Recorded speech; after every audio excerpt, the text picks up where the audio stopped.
Chapter 3. Now there was a long war between the house of Saul and the house of David, but David grew stronger and stronger, and the house of Saul grew weaker and weaker. Sons were born to David in Hebron. His firstborn was Amnon, by Ahinoam the Jezreelitess. His second, Chileab, by Abigail, the widow of Nabal the Carmelite. The third, Absalom, the son of Maacah, the daughter of Talmai, king of Geshur. The fourth, Adonijah, the son of Haggith. The fifth, Shephatiah, the son of Abital. And the sixth, Ithream, by David's wife Eglah. These were born to David in Hebron. Now it was so, while there was war between the house of Saul and the house of David, that Abner was strengthening his hold on the house of Saul. And Saul had a concubine, whose name was Rizpah, the daughter of Aiah. So Ishbosheth said to Abner, "Why have you gone into my father's concubine?" Then Abner became very angry at the words of Ishbosheth, and said, "Am I a dog's head that belongs to Judah? Today I show loyalty to the house of Saul your father, to his brothers, and to his friends, and have not delivered you into the hand of David. And you charge me today with a fault concerning this woman? May God do so to Abner, and more also, if I do not do for David as the Lord has sworn to him, to transfer the kingdom from the house of Saul, and set up the throne of David over Israel and over Judah, from Dan to Beersheba."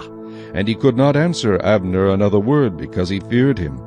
Then Abner sent messengers on his behalf to David, saying, "Whose is the land?" saying also, "Make your covenant with me, and indeed my hand shall be with you, to bring all Israel to you." And David said, "Good, I will make a covenant with you. But one thing I require of you.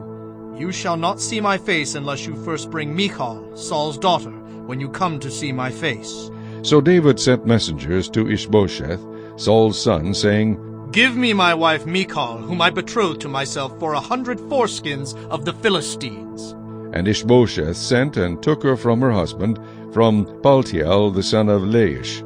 Then her husband went along with her to Bahurim, weeping behind her. So Abner said to him, "Go, return."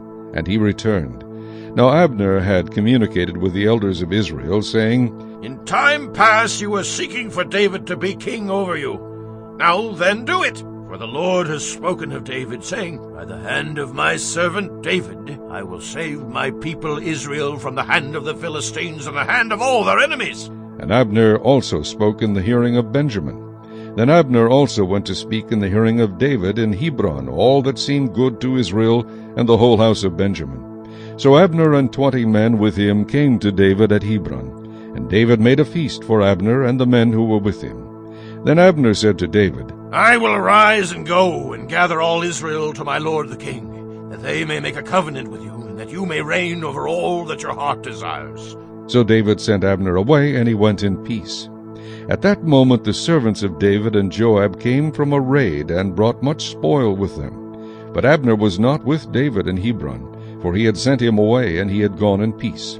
When Joab and all the troops that were with him had come, they told Joab, saying, "Abner the son of Ner came to the king, and he sent him away, and he has gone in peace."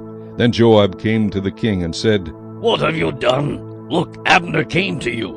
Why is it that you sent him away, and he is already gone? Surely you realize that Abner the son of Ner came to deceive you, to know you're going out and you're coming in, and to know all that you are doing." And when Joab had gone from David's presence, he sent messengers after Abner, who brought him back from the well of Sirah, but David did not know it. Now when Abner had returned to Hebron, Joab took him aside in the gate to speak with him privately, and there stabbed him in the stomach, so that he died for the blood of Asahel his brother. Afterward, when David heard it, he said, "My kingdom and I are guiltless before the Lord forever of the blood of Abner the son of Ner. Let it rest on the head of Joab, and on all his father's house. And let there never fail to be in the house of Joab one who has a discharge, or is a leper, who leans on a staff, or falls by the sword, or who lacks bread." So Joab and Abishai his brother killed Abner, because he had killed their brother Asahel at Gibeon in the battle. Then David said to Joab and to all the people who were with him, "Tear your clothes, gird yourselves with sackcloth, and mourn for Abner." And King David followed the coffin. So they buried Abner in Hebron, and the king lifted up his voice and wept at the grave of Abner, and all the people wept. And the king sang a lament over Abner and said, Should Abner die as a fool dies? Your hands were not bound, nor your feet put into fetters. As a man falls before wicked men, so you fell. Then all the people wept over him again. And when all the people came to persuade David to eat food while it was still day, David took an oath, saying, God do so to me, and more also, if I taste bread or anything else till the sun goes down. Now all the people took note of it, and it pleased them, since whatever the king did pleased all the people. For all the people in all Israel understood that day that it had not been the king's intent to kill Abner the son of Ner. Then the king said to his servants, Do you not know that a prince and a great man has fallen this day in Israel? And I am weak today, though anointed king, and these men, the sons of Zeruiah, are too harsh for me. The Lord shall repay the evildoer according to his wickedness.